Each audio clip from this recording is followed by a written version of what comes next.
Acara ini dipersembahkan oleh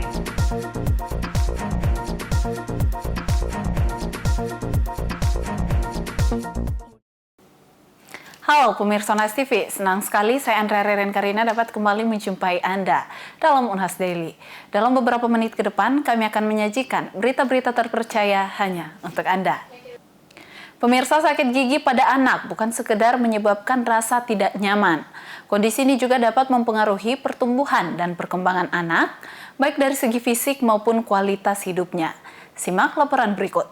Sakit gigi pada anak seringkali dipicu oleh karies yang tidak ditangani dengan baik. Karies yang berkembang menjadi parah bisa menyebabkan rasa nyeri pada anak, sehingga mereka kesulitan mengunyah dan terpaksa mengemut makanan. Hal ini berdampak langsung pada asupan nutrisi anak yang pada gilirannya dapat mempengaruhi tumbuh kembang fisik mereka. Profesor Dr. Gigi Fajriani MSc SPKGA, dokter spesialis kedokteran gigi anak, menjelaskan jika kebiasaan ini dapat menghambat pertumbuhan otot dan tulang rahang yang sangat penting untuk perkembangan anak pada usia dini. Jika pengunyahan makanan tidak dilakukan dengan baik, nutrisi yang masuk tidak akan maksimal. Kondisi anak yang sakit gigi dan tidak ditangani dengan baik, tidak dilakukan terapi, dibiarkan, tentunya pertama anak akan pada saat mengunyah makanan itu tidak akan maksimal, ya. Dia akan kesakitan, bahkan mungkin dia tidak mau makan, ya, yang terparah itu. Nah, jika kondisi ini terjadi pada saat dia makan, kemungkinan dia mengemut makanan, dia tidak melakukan pengunyahan dengan baik, ya. Sedangkan kita ketahui bersama bahwa mengunyah makanan dengan maksimal, dengan baik, itu kecakupan nutrisinya itu bisa terjadi dengan baik, ya.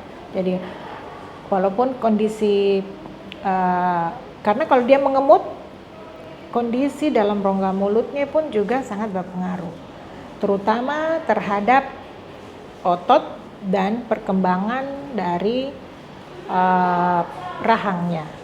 Prof. Fajrani juga mengungkapkan, kebiasaan memberikan susu botol atau ASI saat anak tidur tanpa pembersihan gigi dapat memicu karies pada anak di bawah usia 6 tahun. Tambahan bahan pemanis pada susu juga memperburuk keadaan, dengan meningkatkan risiko terjadinya karies yang dikenal sebagai early childhood karies atau karies susu botol. Untuk menghindari dampak buruk ini, Prof. Fajrani menganjurkan penting bagi orang tua untuk memperhatikan pola makan dan kebiasaan kebersihan gigi anak. Jangan membiarkan anak mengalami kesulitan mengunyah agar tumbuh kembang mereka tidak terganggu.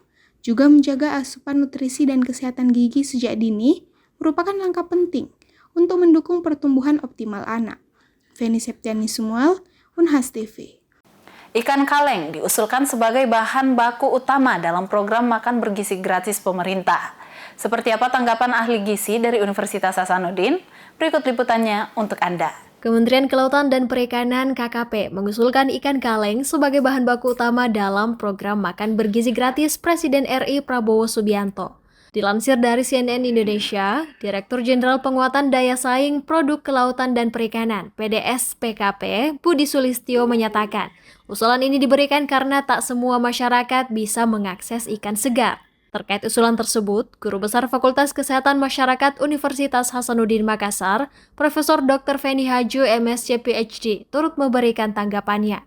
Menurutnya, ada perbedaan kandungan gizi antara ikan kaleng dengan ikan segar, apalagi ikan kaleng dibuat melalui proses pengawetan untuk mempertahankan rasa, bau, dan tekstur dari ikan. Namun dirinya menyebut perbedaan tersebut tidaklah signifikan, dan kandungan protein hewaninya masih ada. Oh, ada pasti, tapi tidak banyak sih. Tidak, ya, tetap kandungan proteinnya dari hewan itu kan masih kita butuhkan, masih ada. Kita tidak signifikan lah, katakan seperti itu. Tidak berarti kalau karena dia diawetkan dia terus turun drastis zat gizinya, enggak. Ketua Prodi Magister Ilmu Gizi ini lebih menekankan pada kandungan pengawet yang ada dalam ikan kaleng yang menurutnya memang sulit untuk dihindari karena program ini membutuhkan pasokan ikan dalam jumlah yang besar. Namun di sisi lain, pengawet tersebut dapat menjadi racun saat masuk ke dalam tubuh. Iya, jadi seperti itu. Kalau ikan kaleng kan berarti ada bahan pengawetnya, ada bahan-bahan tambahannya lah, supaya dia awet dan tetap terjaga ya rasanya kan harus dipertahankan rasa, baunya apa semua ya, dan seterusnya. Pasti ada taman-taman seperti itu, tapi itu memang kan tidak bisa dihindari kalau kita memang butuh dalam jumlah yang besar. Iya, tidak bisa dihindari. Tapi kan kalau asal itu jangan tiap hari aja. Kalau itu hanya sekali seminggu atau sekali sebulan, it's okay. Prof. Feni menambahkan dalam tubuh manusia, khususnya usia 25 tahun ke bawah, terjadi proses alamiah yang bisa membuang zat-zat racun dari bahan pengawet tersebut. Meski demikian, dirinya menyarankan intensitas mengonsumsi ikan kaleng cukup seminggu sekali saja. Iva Syaraman, Unhas TV. Pemirsa, hidup hemat adalah seni yang harus dikuasai oleh anak indekos yang jauh dari keluarga. Dengan tantangan finansial itu, para mahasiswa berbagi trik jitu agar bisa tetap hidup nyaman tanpa boros. Berikut liputannya. Dalam kehidupan sebagai mahasiswa, mengelola keuangan dengan bijak adalah hal yang sangat penting, terutama bagi mereka yang tinggal di rumah kos alias indekos. Sri Kusuma Wardani, mahasiswa ilmu pemerintahan Unhas asal kota Parepare, mengungkapkan tantangan utama yang dihadapinya dalam mengatur keuangan bulanan. Ia menyebutkan bahwa biaya tak terduga seringkali menjadi masalah. Ia pun memilih membawa bekal dari kos dan berjalan kaki sebagai cara efektif untuk menghemat pengeluaran. Kalau terkait tantangan yang saya hadapi itu, biasanya kan kalau setiap bulan itu ada biaya tak terduga. Nah, di setiap bulannya itu saya lakukan biasa pencatatan. Tapi lagi-lagi kita kan tidak bisa pungkiri bahwa adanya biaya-biaya pengeluaran seperti itu. Entah itu dari sakit atau kebutuhan yang sebenarnya tidak tercatat di dalam rincian. Nah, itu harus dikeluarkan. Kalau untuk menghemat itu, kan saya memang ngekos di area kampus jadi itu biasa jalan kaki untuk menghemat biaya. Itu tadi bawa makanan, bawa air, dan lihat kalau misal belanja, kita lihat apa yang memang benar-benar dibutuhkan, bukan apa yang diperlu.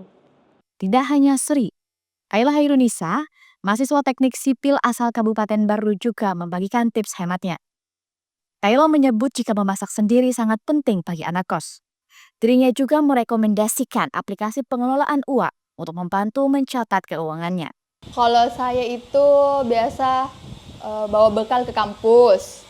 Terus selain bawa bekal ke kampus juga bawa air minum. Jadi kayak sedia tumbler. Terus kalau pulang dari kampus juga jarang nih untuk kayak beli makan di kantin.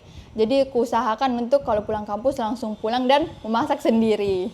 Kalau saya itu pakai aplikasi Money Plus. Nah, di situ kayak aku pakai misal bayar parkir saja, saya tulis bayar parkir itu sebanyak 2.000. Jadi tidak ada pengeluaran yang tidak tercatat. Jadi memang semua pengeluaran yang kutulis di situ ada semua. Jadi kayak Dita bilang, oh jadi segini kalau per hari, per bulan begitu. Jadi kayak tidak ada yang tidak diambil begitu ya.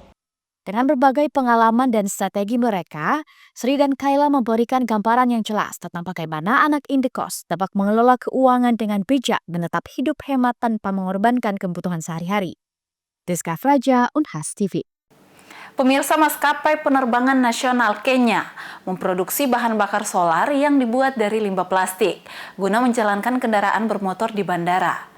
Menurut pihak berwenang, tujuannya adalah menyediakan bahan bakar yang lebih murah sembari mengurangi polusi sampah plastik. Berikut laporan tim VOA. Pembuangan plastik yang tidak terkendali di Kenya sering meningkatkan polusi dan limbah di lingkungan. Sebagian besar plastik ini berakhir di tempat pembuangan sampah. Namun Oktober lalu, maskapai penerbangan nasional Kenya Airways meluncurkan proyek untuk mengubah plastik menjadi bahan bakar. Plastik dicacah dan dimasukkan ke dalam wadah ini. Panas akan memecah plastik menjadi minyak yang kemudian disuling menjadi bahan bakar solar untuk kendaraan darat. Menurut kepala operasi perusahaan ini, setidaknya 1.000 liter bahan bakar diproduksi setiap hari. We get people to work here in the plant and we get people to work in the community to collect that plastic from the community and pays money as well for the community. So we take that waste plastic from the community around and we use that. So 98% comes from the community around us. 2% comes from the airline. Para ilmuwan mengatakan solar yang dihasilkan dari sampah plastik kurang efisien dibanding bahan bakar biasa, menghasilkan emisi gas buang yang lebih tinggi dan memiliki titik nyala yang lebih rendah sehingga lebih mudah terbakar. Pada saat yang sama, pasokan dan harga minyak tidak menentu, dan Kenya hampir tidak memproduksi minyak mentah. Jadi menurut para ahli, menciptakan alternatif bahan bakar sangatlah penting. You begin to change people to renewable energy, and then also cut the dependency on fuel, on the traditional hydrocarbon fuels. And the earlier you do it, the better it will be for the country. Selain itu, polusi plastik masih menjadi masalah yang signifikan di Kenya, meski ada komitmen nasional belum lama ini untuk meningkatkan daur ulang. Diperkirakan 92% plastik di Kenya dikelola secara tidak tepat, dan hanya 7% yang didaur ulang menurut laporan terbaru. We do use the plastics that is in terms of bottles and other like trays and such like things. So when they break, we would be forced to dispose them. But now with the plant, we are able to bring them back here and recycle the same to produce diesel. Pabrik bahan bakar solar ini dirancang para insinyur Kenya dan merupakan yang pertama dari jenis tersebut di negara itu. Para pejabat Kenya Airways mengatakan, memproduksi bahan bakar ini secara lokal akan menghemat biaya dan mengurangi limbah plastik. Dari Arlington, Virginia, saya Helmi Yohanes dan tim VOA. Baik pemirsa, berita tadi sekaligus menutup perjumpaan kita hari ini. Jangan lupa untuk terus saksikan Unas Daily hanya di Unas TV. Saya Andra Ririn Karina mewakili kru yang bertugas. Pamit undur diri dan sampai jumpa.